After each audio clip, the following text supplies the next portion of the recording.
이 시간 함께 인사 나누시겠습니다. 절망은 없습니다. 예, 오늘 영화 한 편을 소개하겠습니다. 띄워주시죠. 예, 저기 나오는 저 9회 말 투아웃, 투쓰리 풀카운트라는 영화입니다. 작년 4월에 미국에서 개봉되었는데 코로나19 때문에 이게 주목을 받지 못하다가 올해 이 코로나가 지속되다 보니까 이 영화가 다시 주목되는가 봅니다. 우리나라도 지난주에 제가 이 영화를 봤습니다. 영화의 내용은 아주 절망적인 상황에 놓여 있는 그런 제목 자체가 보십시오. 9회 말 투아웃, 투쓰리 풀카운트. 여기 주인공이 밀턴이라는 젊은 친구인데 야구를 아주 좋아합니다. 그래서 대학에 아주 촉망받는 투수로 영입되어 갔지만 아버지가 경영하는 이 농장이 수년째 계속되는 이 가뭄으로 이제 빚더미에 놓이게 돼서 여기에 스트레스를 받은 아버지가 결국은 심장병으로 갑자기 돌아가시게 되고, 돌아가신 아버지를 장례식을 치르고 나오다가 이 밀턴이라는 친구는 그만 교통사고를 일으켜서 사람을 죽게 만들었는데, 그런데 나중에 알고 보니까 밀턴의 그 야구 실력을 시기하던 그 대학의 선배의 아버지가 경관인데 어긋난 뭐 자식 사랑이겠죠. 그래서 이 밀턴을 모함을 해가지고 결국은 차 안에다가 술병을 올려넣어가지고 그 술을 마시고 운전을 하다가 사람을 치어서 죽게 만들었다 하는 식으로 해서 감옥에 가게 만드는 그런 영화 내용입니다. 아주 절망이죠. 더군다나 교통사고의 후유증으로 이 밀턴 역시 오른팔이 마비가 되고 또 기억 상실증을 해서 이 경찰이 고발한 내용대로 밀턴은 이제 오랜 기간을 감옥에서 있어야 되는 그런 절대절명의 절망의 상황에서 데이비드라고 하는 한 인물이 등장을 하면서 그 모든 상황을 회복해 하는 그런 과정을 소개한 영화입니다. 결국 이 영화의 마지막에서 이 친구가 이런 고백을 합니다. 나의 삶이 나를 결정하는 것이 아니라 나의 믿음이 나를 결정하는구나 하는 이런 고백이 아주 새로운 그런 영화입니다. 이 아침에 이 영화를 소개하는 이유는 어떤 절망적인 상황을 우리가 만나게 될 때 어떻게 극복하느냐 하는 것입니다.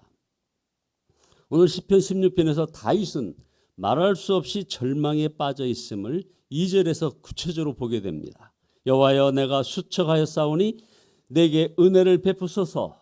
여호와여 나의 뼈가 떨리오니 나를 고치소서. 결국 징계로 질병에 시달릴 때 이것을 회개하면서 하나님의 도움을 구하는 그런 시편인 것이죠. 다윗의 탄식은 이어집니다. 7절에서 내 눈이 근심으로 말미암아 쇠하며 내 모든 대적으로 말미암아 어두워졌나이다. 온몸의 뼈가 떨리는 그런 고통, 그 다음에 이제는 눈까지도 고통 가운데 있음을 고백합니다. 다윗이 이처럼 절망한 이유는 하나님마저 자신을 버리신 것이 아닐까 하는 이런 생각이 그의 여러 가지 환경을 통해서 둘러싸였기 때문에 그렇습니다. 물론 이 다윗의 이 시편 6편은 다윗의 유명한 7편의 회개의 시 가운데 하나입니다. 구체적으로 다윗은 여기에서는 언급하지 않았으나 자신의 죄로 하나님의 진노를 샀다는 것을 바로 시인합니다. 그래서 6편 1절에 여호와여 주의 분노로 나를 책망하지 마시오며 주의 진노로 나를 징계하지 마옵소서. 하나님의 진노를 경험하면 영원히 하나님으로부터 버림을 받은 것 같은 그런 생각이 듭니다. 예수님께서도 십자가에서 하나님으로부터 버림받는 그런 절망을 경험하셨습니다. 마태복음 27장 46절에 제9시쯤에 예수께서 크게 소리질러 이르시되 엘리 엘리 라마 사박다니 하시니 이는 곧 나의 하나님 나의 하나님 어찌하여 나를 버리셨나이까. 어떻게 하나님께서 예수님을 버리실 수 있습니까? 그러나 예수님께서는 십자가에서 실제로 하나님으로부터 버림받으셨던 것입니다. 이유는 분명히 있죠. 그것은 예수님께서 온 인류의 죄를 짊어지셨기 때문입니다. 죄는 이렇게 하나님과의 관계를 단절시키는 것입니다. 그러니 인간이 겪을 수 있는 가장 두려운 일, 바로 여기에 절망이 오는 것이죠. 그것을 예수님께서 온통 다 뒤집어 쓰신 것입니다. 하나님께서 십자가에 달리신 예수님으로부터 얼굴을 돌리신 것입니다. 아무리 괴로워도 하나님이 지켜보고 계시다고 믿으면 이길 수 있습니다. 견딜 수 있습니다. 그러나 하나님이 얼굴을 돌리셨다, 그러면 끝난 것입니다. 지옥에서 당할 그 어마한 두려움이 몰려오는 거죠. 그래서 5절에 그 두려움을 이렇게 표현을 합니다. 사망 중에서 주를 기억하는 일이 없사오니 스올에서 주께 감사할 자 누구리까? 이렇게 했습니다. 하나님을 안 믿는 사람도 마음 편안할 때도 있고 또 위로받을 때도 있고 세상 재미도 즐기기도 하는 것은 아직은 하나님께서 얼굴을 돌리신 것이 아니기 때문입니다. 그러나 끝까지 이 복음을 받아들이지 않으면 하나님께서 얼굴을 돌리신 것을 경험할 때가 옵니다. 바로 지옥입니다. 아무리 괴로워도 이 세상은 지옥보다 훨씬 낫습니다. 그래서 자살을 우리가 어리석은 짓이라고 그렇게 말리는 것이 아닙니까? 우리가 예수님을 믿고도 때때로 지옥 같은 그런 절망을 경험할 때가 있습니다. 오늘 설교의 포인트는 바로 여기에 있습니다. 하나님마저 나를 버리셨구나 하는 그런 느낌에 빠질 때가 있다는 것입니다. 이런 분 혹시 계십니까? 그렇다면 잘 들으시기 바랍니다. 우리에게는 하나님께서 우리를 결코 버리지 않을 뿐 아니라 우리를 항상 사랑하신다고 하는 분명한 증거가 있다는 것입니다. 바로 이것이 복음이라는 것입니다. 누가복음 15장 20절에 보면 아주 유명한 스토리가 있습니다. 탕자가 집에서 나갔다가 돌아와서 자기를 끌어안고 입 맞추는 아버지에게 이렇게 이제 면피용 말을 하죠. 아버지요, 내가 하늘과 아버지께 죄를 얻었사오니 지금 이후로는 아버지의 아들이라 일컬음을 감당치 못하겠나이다. 그러나 아버지는 들은 척 만척 하신 다음에 그 아들에게 좋은 옷 입히고 반지를 끼우고 신을 신기우며 살찐 소를 잡으라고 명령합니다. 바로 이것이 저와 여러분에게 주시는 복음이라는 것입니다. 하나님께서 여전히 나를 사랑하시는지 믿어지지 않는 순간이 올 때, 그 순간에도 하나님께서는 나를 사랑하신다고 하는 그 사실에는 변함이 없다는 사실을 잊지 말아야 하는 것입니다. 그 증거로 주신 것이 바로 두 가지가 있습니다. 첫 번째는 바로 십자가입니다. 요한일서 4장 10절에 사랑은 여기 있으니 우리가 하나님을 사랑한 것이 아니요 하나님이 우리를 사랑하사 우리 죄를 속하기 위하여 화목제물로 그 아들을 보내셨습니다. 예수님께서는 우리를 대신하여 하나님마저 버리는 그런 절망을 당하셨습니다. 그리고 우리에게는 다시는 그러한 저주가 임하지 않게 하신 것입니다. 그러므로 여러분이 십자가를 보실 수 있다면 어떤 절망적인 상태에 빠졌고 아무리 우리의 죄가 크다 하더라도 하나님은 나에게서 얼굴을 돌리지 않으신다는 확실한 증거를 가졌음을 믿어야 할 것입니다. 두 번째는 또 하나의 그 증거는 바로 우리 안에 오신 성령님이십니다. 요한복음 14장 6절에 내가 아버지께 구하겠으니 그가 또 다른 보혜사를 너희에게 주사 영원토록 너희와 함께 있게 하리니 그는 진리의 영이라 세상은 능히 그를 받지 못하나니 이는 그를 보지도 못하고 알지도 못함이라. 그러나 너희는 그를 아나니 그는 너희와 함께 거하시며 또 너희 속에 계시겠습니다. 여러분, 성령 하나님께서 우리에게 오셨습니다. 아까 서두에서 투아웃, 투쓰리, 풀카운트 이런 절대절명의 이 밀턴이라는 주인공 앞에 바로 하나님을 믿는 성령 충만한 데이비드가 나타났습니다. 영화 표현상의 이런 인물이지만 우리는 압니다. 바로 성령 하나님께서 찾아오셨다는 것을 압니다. 성령 하나님께서 우리에게 오셨습니다. 그저 오신 것만 아닙니다. 영원토록 너희와 함께 있게 하리니 하면서 또 너희 속에 계시겠습니다. 자, 우리 안에 계시겠다고 하는 그 성령님이 찾아오신 것입니다. 얼마나 엄청난 사실입니까? 하나님께서 우리를 결코 포기하지 않으시겠다고 하는 확실한 약속이요 증거가 아니고 무엇이겠습니까? 에베소서 4장 30절 하나님의 성령을 근심하게 하지 말라. 그 안에서 너희가 구원의 날까지 인치심을 받았느니라. 우리가 하나님의 뜻대로 살지 않으면 마음이 괴로운 것입니다. 그것은 우리 안에 거하시는 성령님께서 근심하시기 때문에 그런 것입니다. 이것은 참으로 얼마나 감사한 일인지 모릅니다. 성령님께서 근심할지언정 떠나지 않으셨다는 겁니다. 하나님께서 우리에게 바로 그것을 주셨습니다. 십자가와 성령님의 은혜 말입니다. 실제로 이제 죄로 인한 절망이 정말 두려운 것은 우리 성도들이 바로 기도할 힘도 빼앗긴다는 것입니다.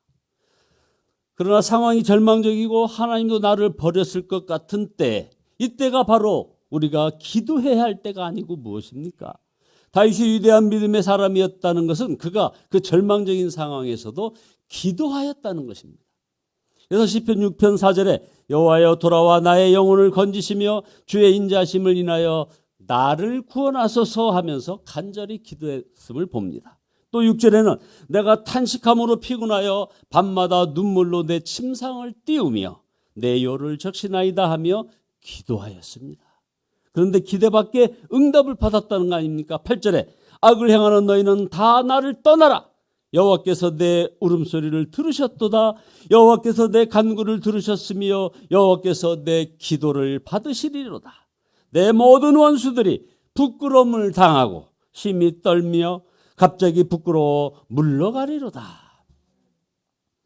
여러분, 우리가 어떤 고통에 외로움이 더해지면 바로 여기가 즉각 절망이 찾아옵니다. 절망은 그래서 죽음에 이르는 병이 되는 것입니다. 그러나 아무리 고통스러워도 외롭지 않으면 얼마든지 이겨낼 수가 있습니다. 여러분, 우리가 받은 복음이 무엇입니까? 고린도후서 13장 5절에 너희가 믿음에 있는가 너희 자신을 시험하고 너희 자신을 확증하라. 예수 그리스도께서 너희 안에 계신 줄을 너희가 스스로 알지 못하느냐? 그렇지 않으면 너희가 버리운 자니라. 예수님이 우리 마음에 계시다는 것이 바로 복음입니다. 그러므로 온전히 진실된 마음으로 우리 예수님을 바라보시기 바랍니다. 매일 그것을 큐티나 성경 통독이나 이렇게 특별한 이런 새벽 기도나 하루의 마침 기도를 통해서 계속해서 여러분들 점검해 보시기 바랍니다. 완전히 캄캄한 공간에 쥐를 가두면 이 쥐가 견디는 시간이 30분밖에 안 된답니다. 그리고 바로 죽는데요. 그런데 똑같은 공간에 한 가닥 빗줄기를 넣어주면 36시간을 살아낸답니다. 우리가 빛이신 예수님을 온전히 매 순간순간 바라보는 일은 우리의 삶을 엄청나게 변화시키는 일입니다. 어떤 분이 이런 말을 했습니다. 내가 사랑할 줄 알면서 나를 떠나는 것도 배신이지만 내가 여전히 사랑하는 줄 알면서 절망하는 것도 배신이다. 이런 말을 했습니다. 그렇습니다. 너무나도 확실한 하나님의 사랑을 받으면서도 절망하고 포기한다면 그것은 바로 주님을 향한 배신입니다. 어떤 상황에서도 하나님의 사랑을 붙잡는 자는 세상을 뒤집는 사람이 되는 것입니다. 우리의 상황은 때때로 우리를 절망으로 몰아갈 때가 있습니다. 그러나 그런 절망적인 상황만을 볼 것인지 아니면 변함없는 하나님의 사랑을 바라볼 것인지는 우리의 선택입니다. 우리는 항상 십자가와 성령님의 증거를 붙잡고 날마다 그렇게 결단을 해야 합니다. 내가 절망하는 것은 하나님의 사랑에 대한 배신이다. 여러분, 이 절망을 다 이기시고 승리하시는 삶을 사시기를 예수 그리스도의 이름으로 축원드립니다. 기도하시겠습니다. 내가 절망하는 것은 하나님의 사랑에 대한 배신이다 라고 말씀하시는 주님의 그 사랑을 인하여 주님께 영광을 돌려드립니다. 아버지 하나님, 그러나 여전히 하나님의 사랑에 배신하는 저희들의 믿음 없음을 용서하여 주시옵소서. 그리하여 십자가 구원을 그렇게 바라고 노래하듯이 우리가 절망을 이기고 승리하는 삶을 살아가는 저희들 되게 축복하여 주시어서 하나님의 사랑을 받으면서도 절망하고 포기하지 않는 여기 귀한 삶의 여정을 가는 귀한 성도들이 있음을 온 세계 만방에 보여줄 수 있게 인도하여 주시옵소서. 그러나 십자가 보혈의 권능으로 모든 질병과 연약함에서 벗어지는 그런 은혜를 체험하게 축복하여 주시옵소서. 예수 그리스도의 이름으로 기도드리옵나이다. 아멘. 190장입니다. 190장입니다.